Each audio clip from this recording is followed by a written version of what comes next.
Hey, what's up, financial advisors? It's me, Sarah G, with the Smack, and I'm back. And today we're going to be talking about transparency. The Transparent Advisor Movement's mission is to promote the ideals of clarity, modesty, integrity, fairness, logic, and client advocacy in all aspects of financial advice. And there's a special emphasis, folks, on advice only, flat fee, and the hourly service models. And today I have a few very influential members of the movement here with me. And we're going to be talking about the changes occurring within state legislature and other forms of the policies that govern the industry as the movement unfolds.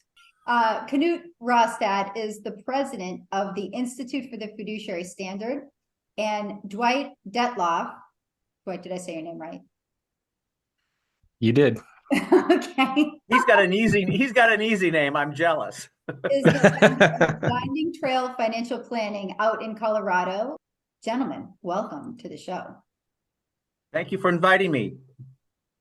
I'd like to sort of introduce the topic from where I am sitting as the head of the Institute for the Fiduciary Standard. The Institute has been around for 11 years. Our sole mission in life is to preserve, protect, and defend fiduciary duties and advice in the world of investments and financial planning. Period. End of sentence.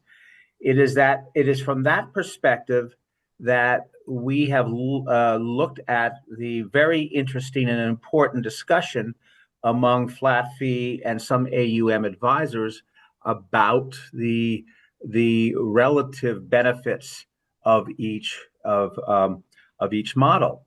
I want to say a couple things up front, so there's no misunderstanding. The Institute is not taking a position per se on any one business model over the other.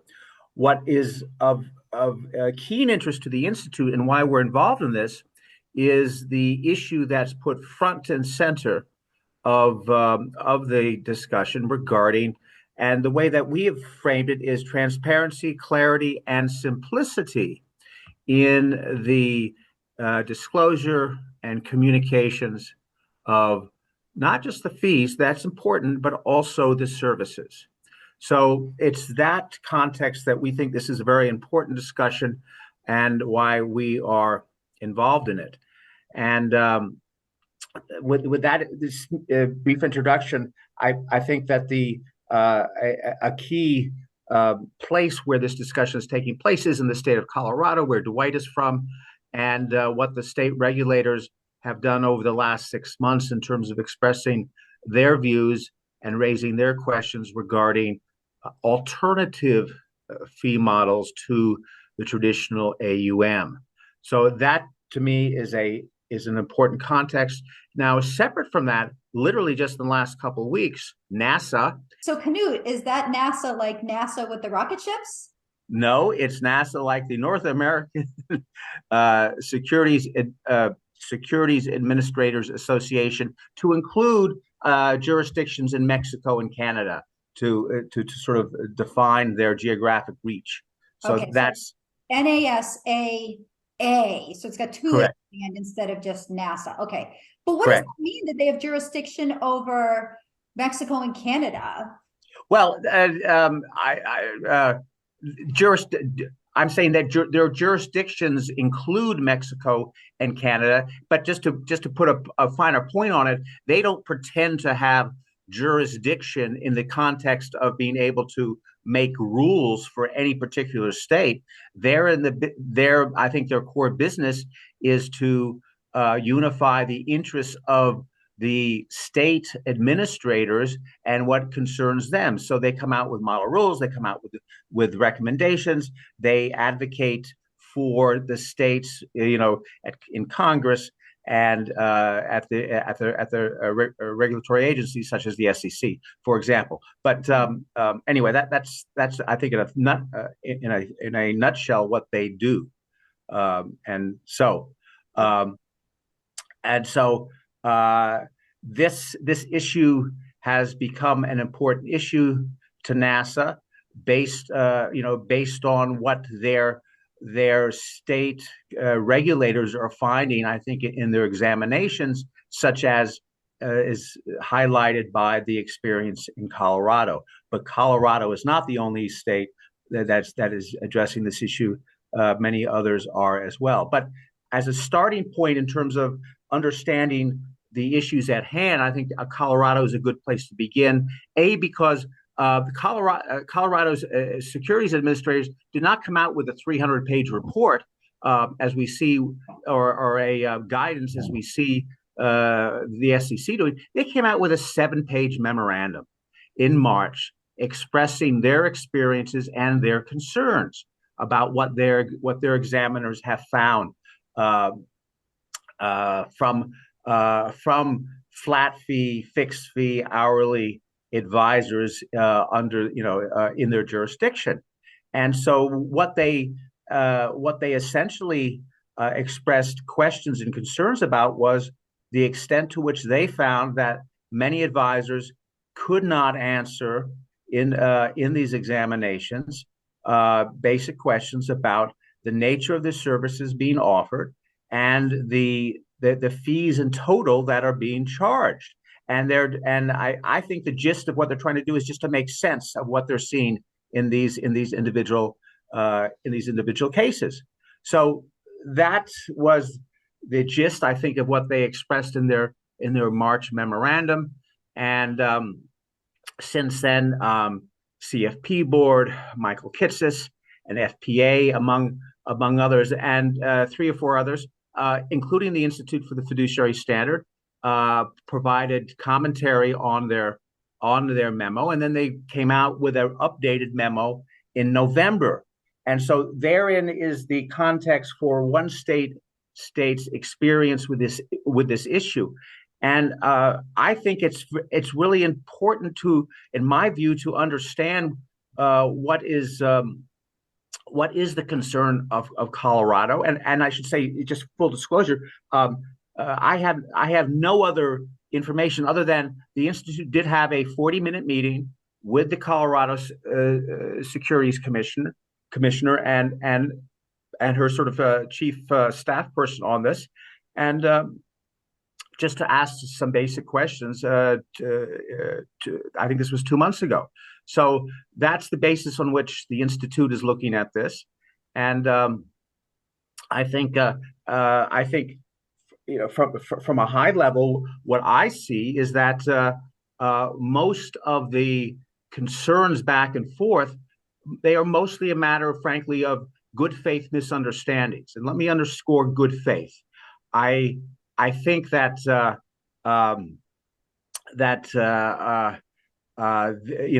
what flat fee advisors represent is something new to them, and it in some ways is clearly apart from what they're traditionally looking at in terms of these smaller advisors who are charging AUM. And I think that piece of it is something that I think both the state and the advisors sometimes forget, that when you're talking about a flat fee advisor who, not necessarily in the case of Dwight, although he may have clients that he only does financial planning for, I mean, you're talking about a set of services that is literally unrelated to the management of portfolios, which is their core competence and focus. So that part, I think, is forgotten, and I think that part explains some of the misunderstandings back and forth.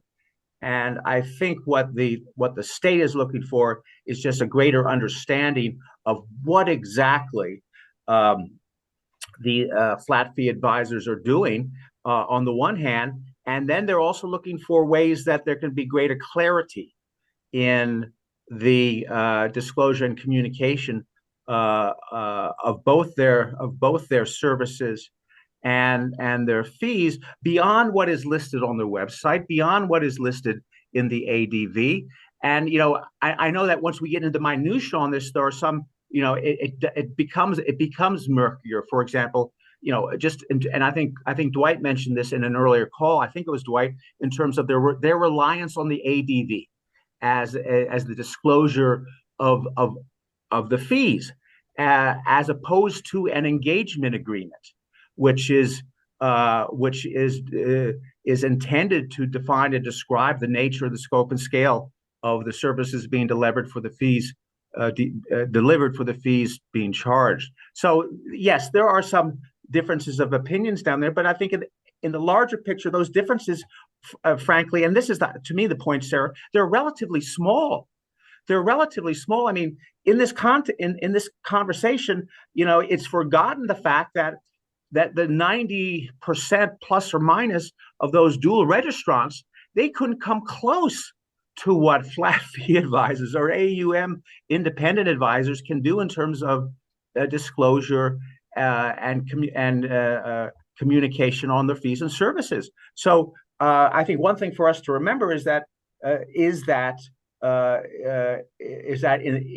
the larger picture, these differences are smaller. And the other thing, and in terms of if I have any bias in this conversation, it is when I look at the state regulators as a group, as a whole, and there are exceptions with any group. We're talking 50 states, so there are differences. Their understanding, Sarah, of what it means to be a fiduciary is just so far above and beyond what we have seen in recent years from the SEC. It's not even comparable. It's not referring to Reg BI? well, that's a good place. That's a good place to begin. And just on that, let me give a shout out to NASA. The most important document on Reg BI in the last several years was produced by NASA. A year ago, last month, they came out with an evaluation of it. And they basically said that the broker-dealers haven't changed their practices at all. I mean, sort of overall. And so, yes. The SEC does have the broker-dealer community to make happy.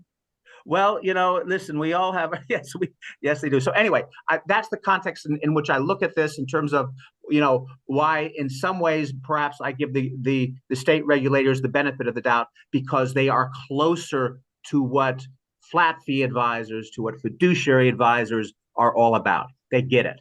So, okay, I'll pause there and let Dwight or follow, or you ask some questions or whatever. So, Dwight, what do you think of this whole thing? Can you first describe what your practice is? Because I know you're a CPA, you're a CFP. Yep. What you got going on, first of all, from a business?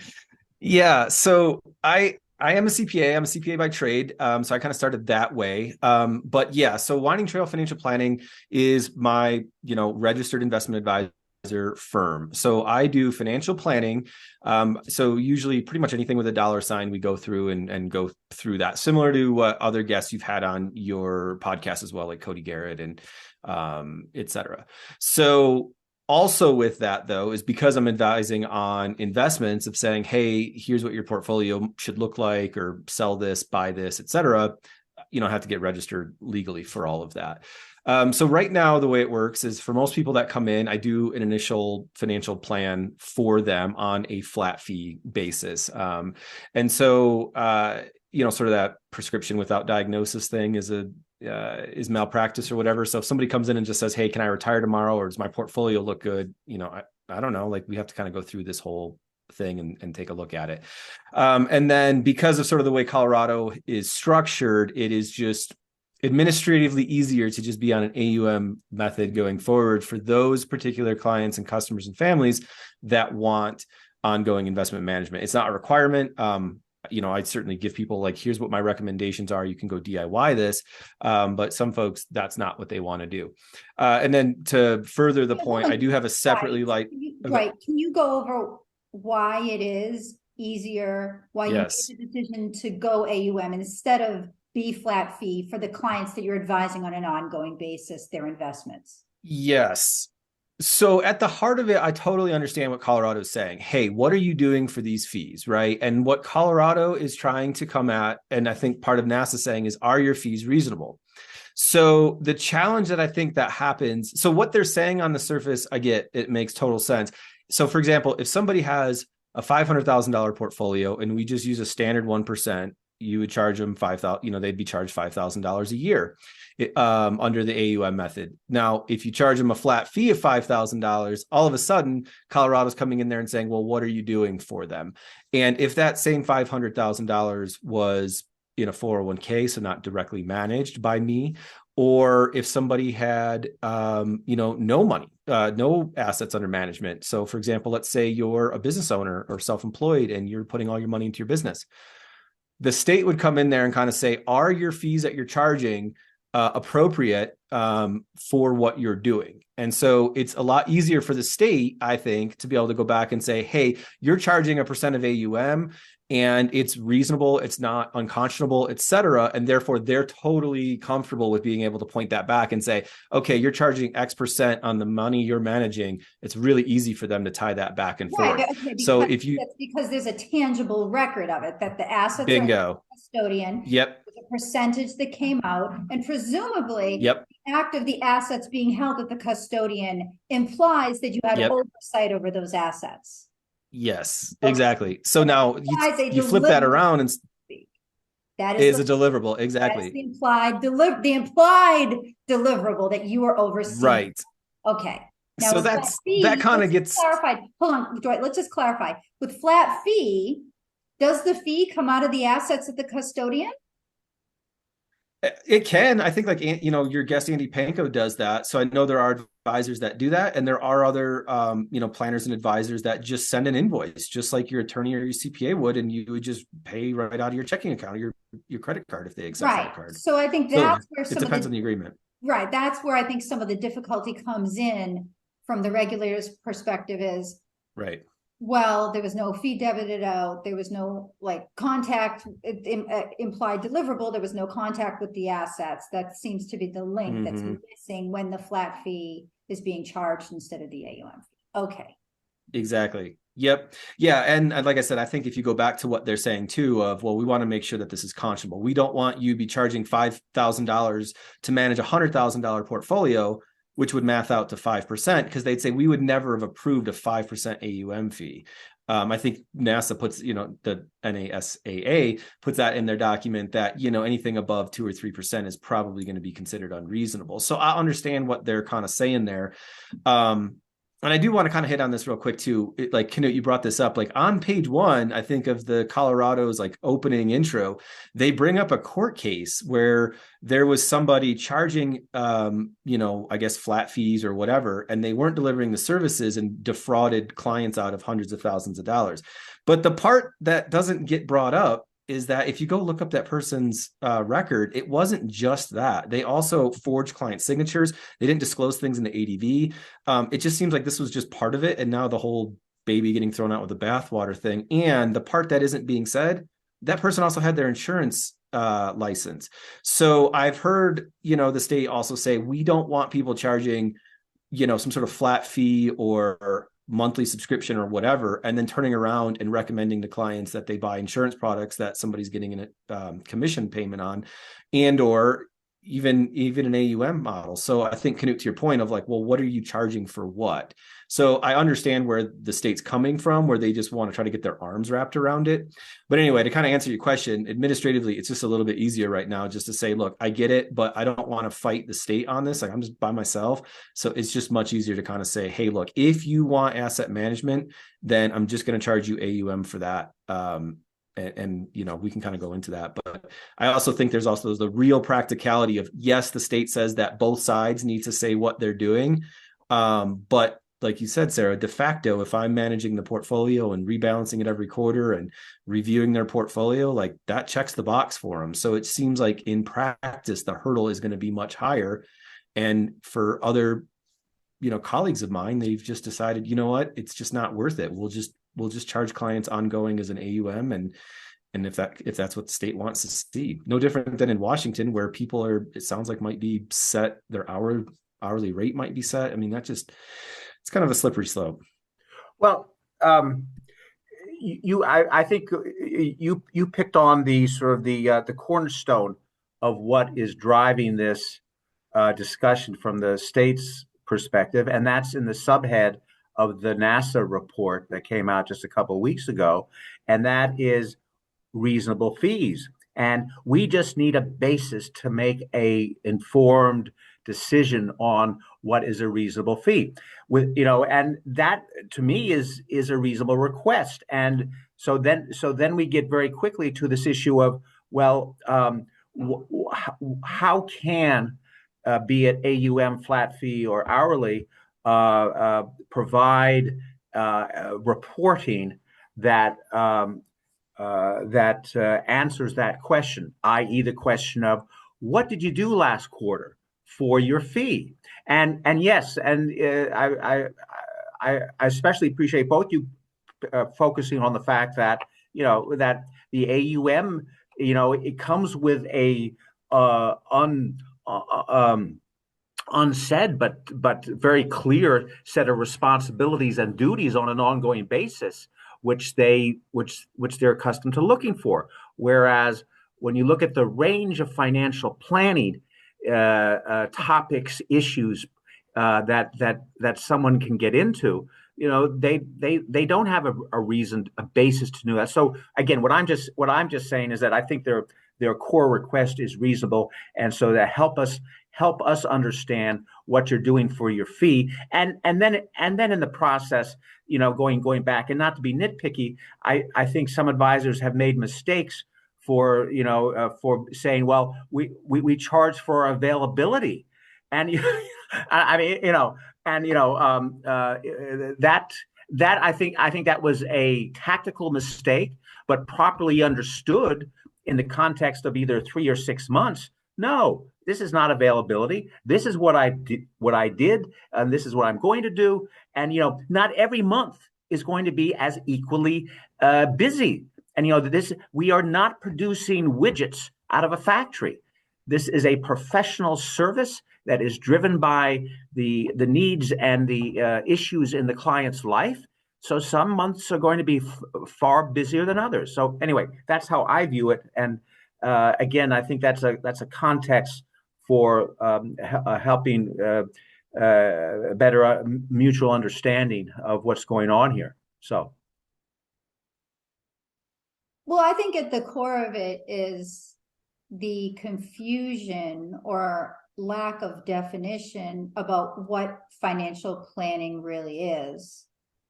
And I think that this is all over the place, because in our industry, it goes from being defined as this is a financial plan to this is a series of ongoing touches. And it seems like advisors are all kind of in a different business when somebody says I'm a financial planner, because some define it some way, that way that it's a document, and others that it's a service. Right. No, I think that is a key point. And so in that context, Sarah, what you're talking about, the state of Colorado objected to using the term comprehensive financial planning.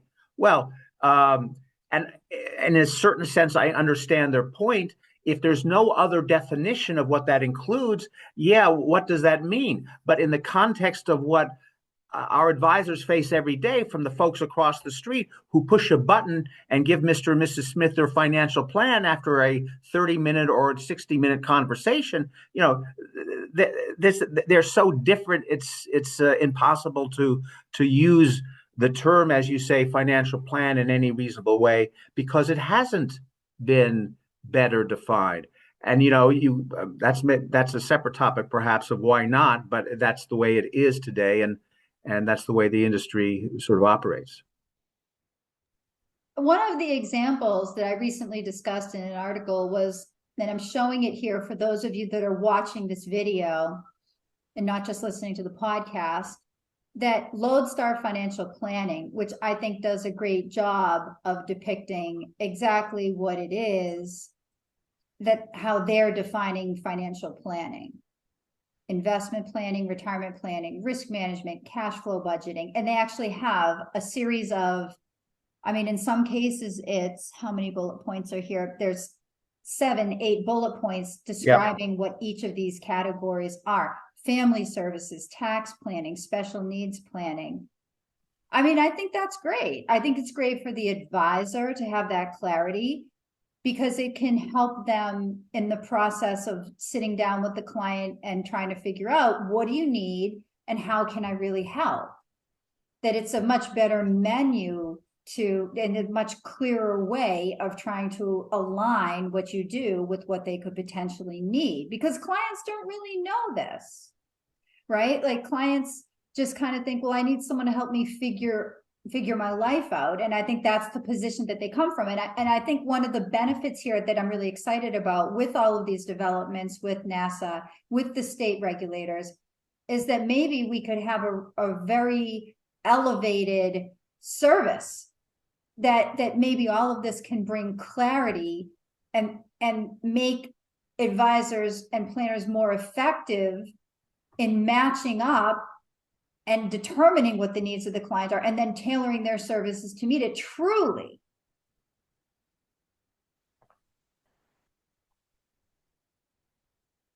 Because where there's too much in this industry of relying on the client to have to make sure that there's value provided. That if it's forced upon us that the industry has no choice but to clearly detail exactly what it is and exactly what it costs, and right, be tight with that, that could be, I think, the biggest enlightenment that this whole cheese factory has ever seen. it would certainly be a tremendous step forward. Now, I just want to make one sort of small clarification. I think that that list of bullet points from Lodestar is excellent, sort of overall macro description of this is what financial planning may include. But as we all know, what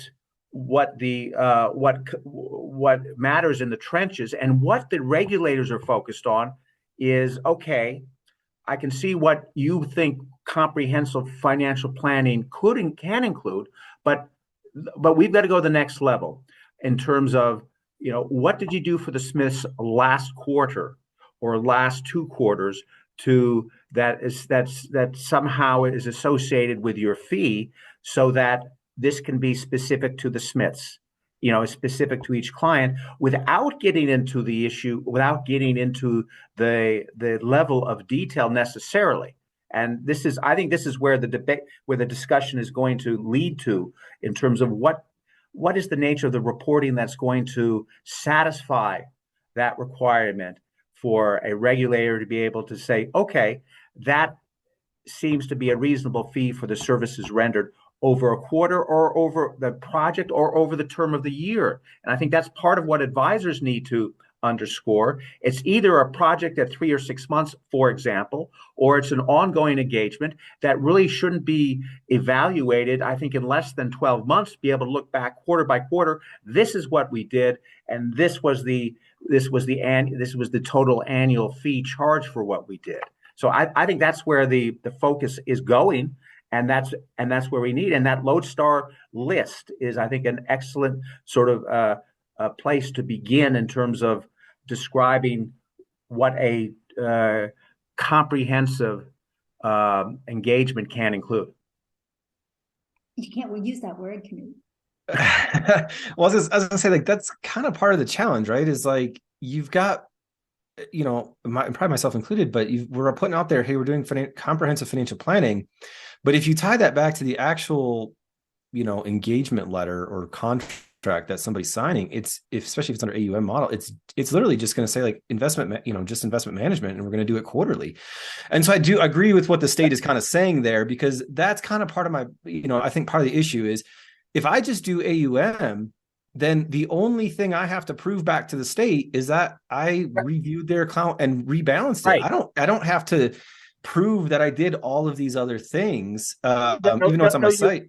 You're exactly right. But when they look at that scenario that you're just describing, Dwight, then they look at, well, what did you charge? Now, and here's where I think there's the best quote unquote, or the most legitimate criticism of some AUM providers. Mm-hmm. If someone is charging 100 basis points for a $2 million portfolio and doing nothing more than allocating index funds, in my view, But I'm not sure how that is justified if they're not doing anything else except allocating index funds.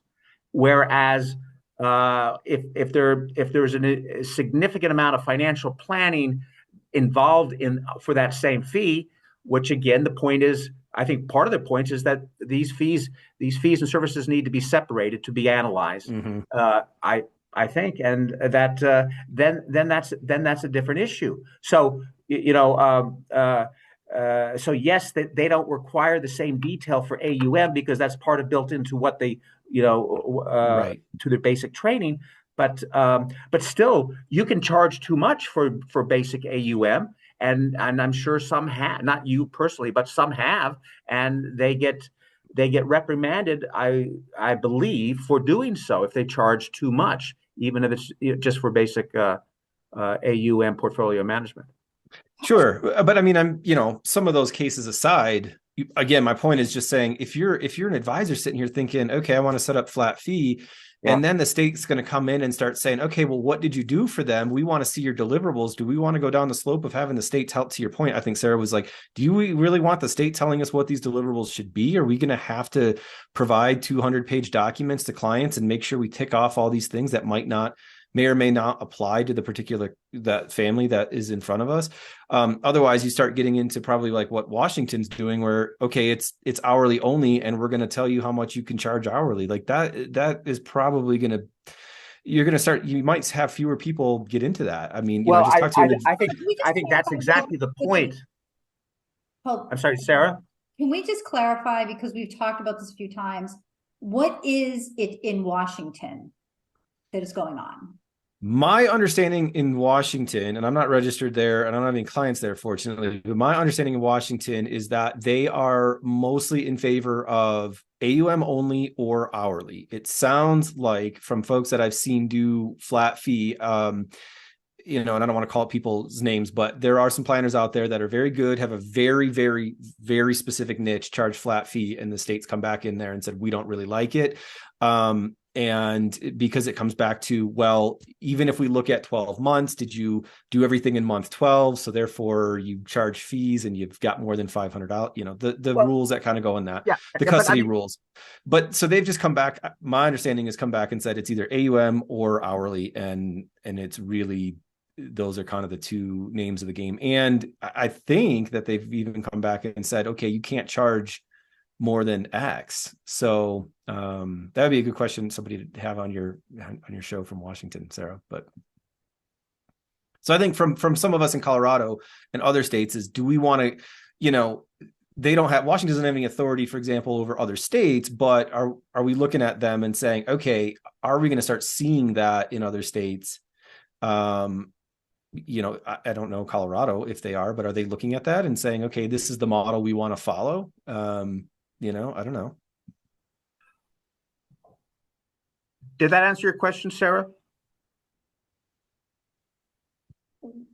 I've also heard that in Washington, whenever a bill is rendered, whenever fees are charged, there has to be an invoice rendered, I believe. A formal full-page invoice rendered. Now, don't quote me because I'm not a lawyer here. I'm just going on what I heard somebody say once, okay? And I thought it was really interesting because that person that I heard it from said that he then took the opportunity to include on the invoice everything that was provided over that contract period, which I thought was, again, a transparent way to do it. And I think that is a positive thing. Now, I am not saying that the way that the Washington state legislators are going about this is correct in every aspect. But I mean, did you ever think what a very different place this industry would be if that applied to every single advisor out there?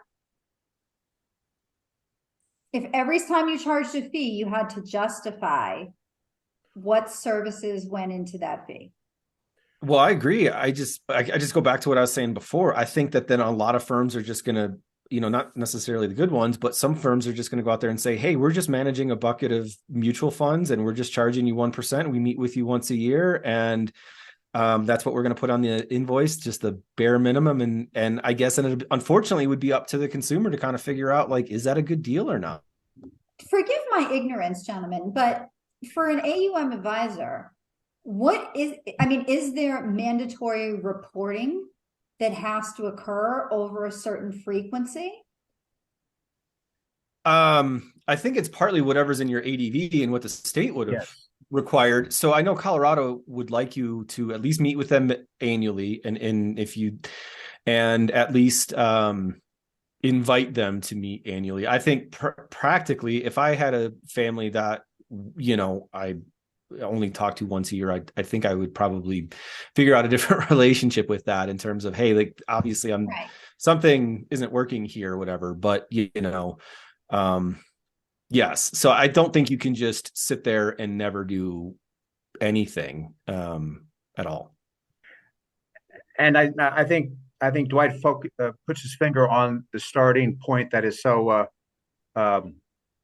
relevant. What have you put in your ADV, and what have you said in your ADV, and is it reasonable in the facts and circumstances? And I think because of the AUM mindset, that leads a lot of advisors to, well, I will send quarterly updates on the portfolio, for example, because just because. And then maybe we will meet, whether maybe we'll meet a quarter, but I think that's less and less the case, or twice a year, or once a year, to discuss what's happening in the portfolio. So, but it is driven by the ADV, as long as it's deemed to be reasonable.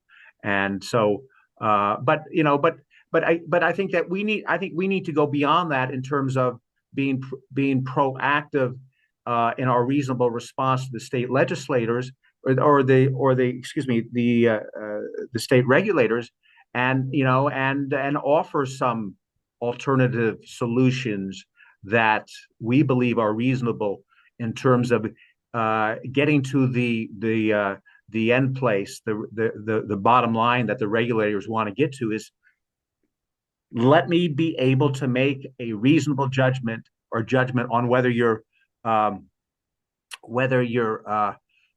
fees are reasonable. And so, and as we've talked about before, Sarah and Dwight, I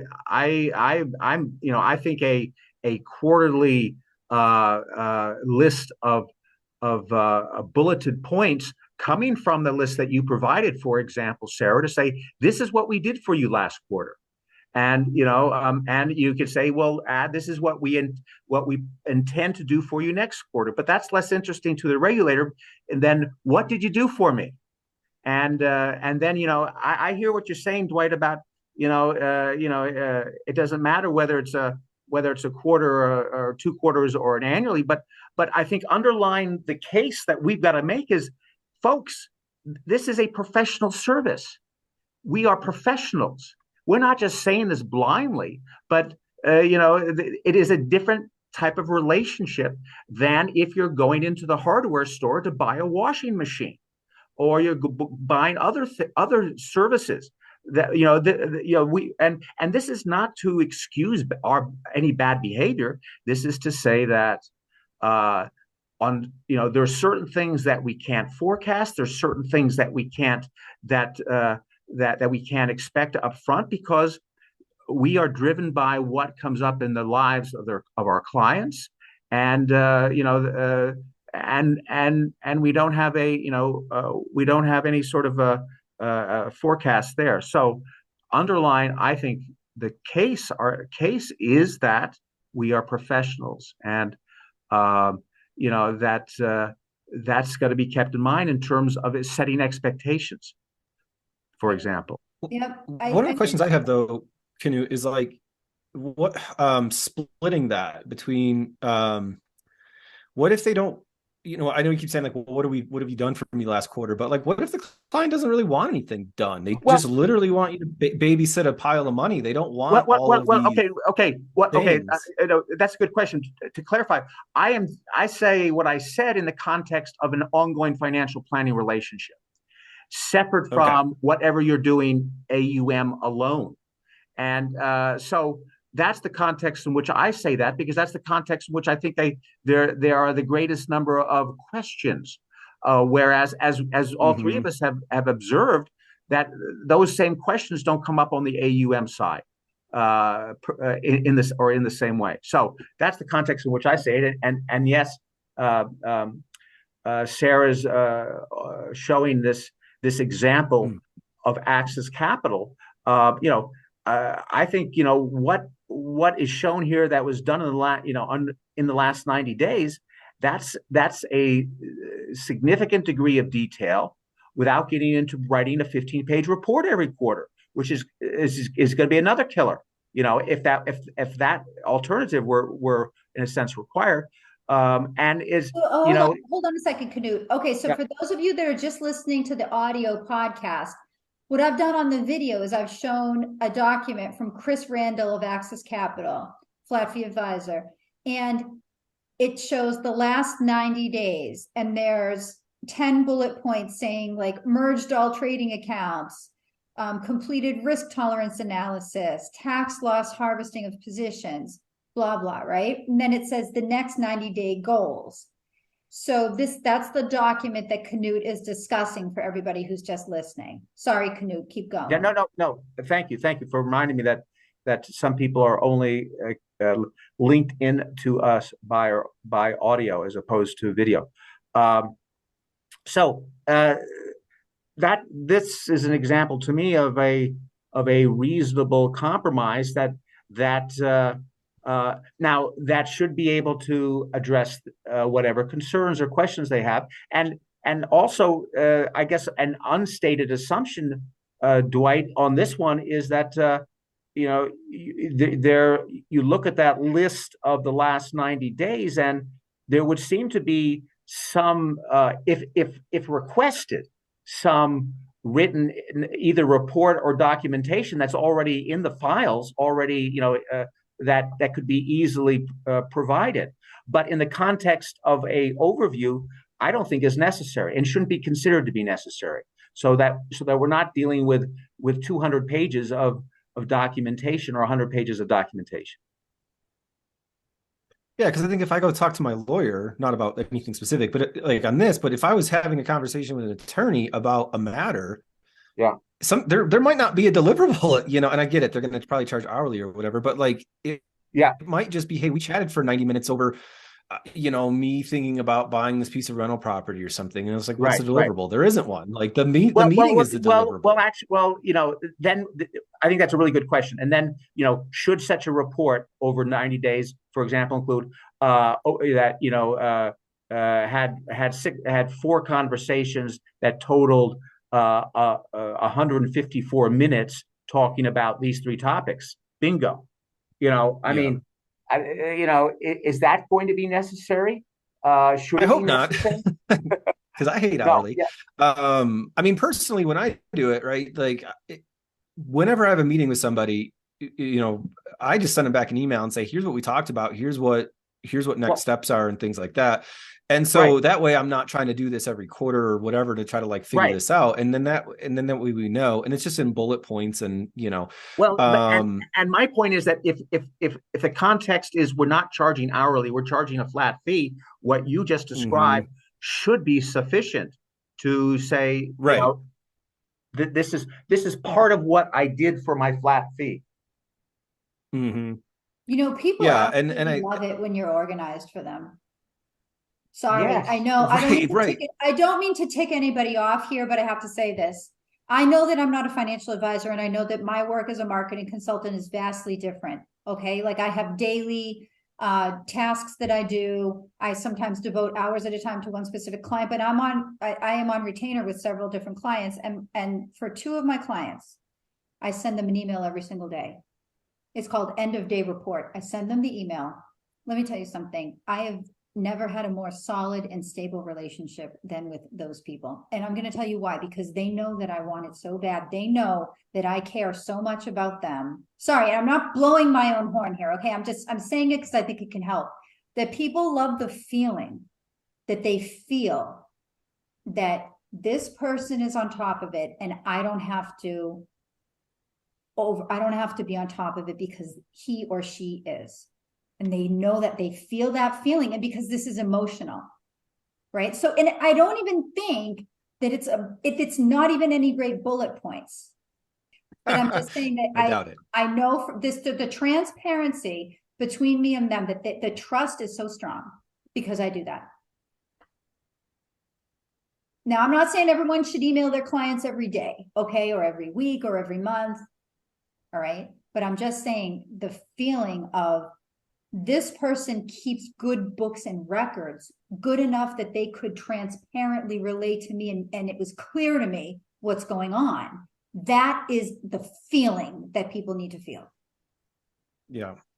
And again, I know not every advisor out there is doing it, but at least a lot of the ones that I interact with are doing something similar, like what you're saying, Sarah. Maybe not daily, because, I don't think they want to hear from us daily on that, but that can produce that, right? So I do think part of like what Colorado and other states are coming at, I get it, but it's like there's some of this is like, this is a response to a lot of the bad actors, like there's a lot of people out there doing the right thing. And I think the other piece too is because even a flat fee is so much more transparent than other compensation models. I feel like I'm getting into a contractor relationship with another adult that, can make their own decision. So if they don't like it, they can just fire me. It's not like there's some weird, thing. So if somebody's paying somebody on a flat fee and it's coming out every month, or they have to write a check, I mean, it's there. You can just fire that person versus, perhaps some of the other ways where you're just not really sure and other, so I just kind of feel like, can we also treat the end consumer as adults that they are? I mean, okay, so this person amassed X million dollars and we're not going to be able to trust them to figure out if they're getting value or not. Like, that doesn't seem to make a ton of sense, but I understand that financial literacy is low in the country, but it's just, I don't know, some of that just doesn't totally jive. Dwight, I think you've made a absolutely huge point, which is one of the premises for how I look at this. And that is, as you have articulated better than I have, that if any client knows clearly what you're doing and what they're paying, at some point they need to take the ownership of being responsible for saying, is this a good deal for me or not? Mm-hmm. And Mm-hmm. and so when they go to their backyard barbecues with their neighbors, and they can say, well, my advisor did this and this and this, and this is what I paid last quarter or last year. And they can have adult conversations. Now, I am absolutely with you. Now, the mitigating perception from the regulator's point of view is that is the idea that they need to be able to make that judgment that it's reasonable. And and here's where there may be more difference of opinion, because and as part of their duty to make that judgment is, and we all know this, there's a long track record of individual investors making decisions that are not too wise or not too reasonable. And I mean, so when you get to part of, and again, I've never been a financial planner. So I don't come from there, but I've often thought, how the heck can a financial planner put on the report, I stopped the Smiths from doing 3 stupid things last year? That's not exactly, but over time, and, you tell me what you think this is, and then I'll pause. Over time, my gut tells me that the Smiths will come to realize, if they have a real relationship, whether it's you or someone else, Dwight, that Dwight cautioned against that, and he cautioned against that, and we stopped asking him about it, and you know what? He was right. So again, over time, I'm hoping or believing that some clients will see for themselves that they were prevented from doing stupid stuff, but maybe that's not the case, because humans are human. And so, but anyway, but I think your overriding point makes sense, and that to me is where we have to be headed, partially in the sense that, on a federal level, where we are not seeing fiduciary upheld the way it should be. So we've got to find a way for investors to make better judgments. And I think what we're talking about here is absolutely critical, to let them do that. So what should financial planners do? What does it all Well, boil as a down financial planner, I mean, a lot of this it's a huge fight, right? And I think like at least what Michael Kitces and XYPN et al. Are doing is they can kind of put the line in the sand and fight. I mean, obviously they have vested interest in this, but as a financial planner, I just feel like it's just a matter of, well, who do you serve? What do you do? You know, who do you do best for? And just put out there why you think you're providing value for however you're charging, and let the consumer kind of figure that out. And being transparent certainly helps with all of that. I don't know if most of us advisors or planners should really try to go take on the state or the SEC or anything like that. It's just kind of that'd be a good luck with that. Yeah. Okay, Dwight, you said something I can't help myself but jump in on that last comment. And I think in part I'm in total agreement, and in part maybe not in agreement with you in terms of what do we want to do? Take on the SEC and the state regulators, and this is where I say that the approach to a state like your own state, I believe, because of my perception of where they're coming from, it's not a matter of taking on; it is a matter of education, and I believe that 80%, if you went down the letter and the memos, 80 to 85% of those issues are issues that represent different points of view. They represent different understandings of the issue. That's where it's at. Now, that's Colorado. That is, I think, held by many states. Although Washington, I think Washington's an outlier, as you've described it. But in contrast, I could never say the same thing about the SEC. So that to me is the core difference. And yeah, the idea that financial planners, any group of financial planners is going to take on the SEC. If we thought that was possible 5 or 10 years ago, I would like us to be able to learn new things and conclude that, well, you know what, it didn't work out so well for us, and so maybe we shouldn't focus so much on the SEC, because that's just not going to happen. So anyway, that's the difference, or perhaps in terms of how I look at it, that the environment is very different at the state level as a generalization, and yeah, this is where I think advisors can actually make a difference, and I think it's may have already started happening at Colorado when I look at the first memo as opposed to the second memo in terms of what happened there. What to me was mostly a matter of clarification of what they were saying to clear up misunderstandings. And it's the 10 or 15% where there may be legit, real differences of opinion. So there we go. Well, in the Colorado memo is kind of interesting to read, right? To your point, because they redlined that, so you can see what they had, and you can see what they changed, and it's. I just think that's kind of, I like that they're being transparent about that. Of like, okay, yeah, we changed our mind on some of these, or further clarified. And I know pre-pandemic, Colorado had some meetings downtown in Denver just about like compliance. And the last one I was at, I think it was either in 2019 or 2020. It all kind of blurs together. But it was a packed room of people just asking for clarification, right, and different things from Colorado. And I mean, yeah, there was a lot of people walking out of that meeting frustrated from the planner perspective. But kind of to your point, Knut, it's like, well, if these things, if the state is doing these things, then if you have a vested interest in this as a planner, then spend part of the time to go down there and do that and talk with the regulators if they're providing those, if they're providing that invitation to do it. If you just put your head in the sand and just complain about it on social media, it's like, well, what are you actually doing? Especially when they're inviting people to come down and do that and having that open door. And doing that in a spirit that is genuine, in my opinion, in my best guess. So that makes a huge difference. So, all right, Sarah, did we cover the issues that you think should be covered? Did Did we solve this problem in this hour, Sarah? That's the main thing. Did we solve the problem? Well, I mean, we used up the hour. I don't know if we solved all the problems of the whole thing, but it was a good hour spent. And everybody, we encourage you to please reach out to us.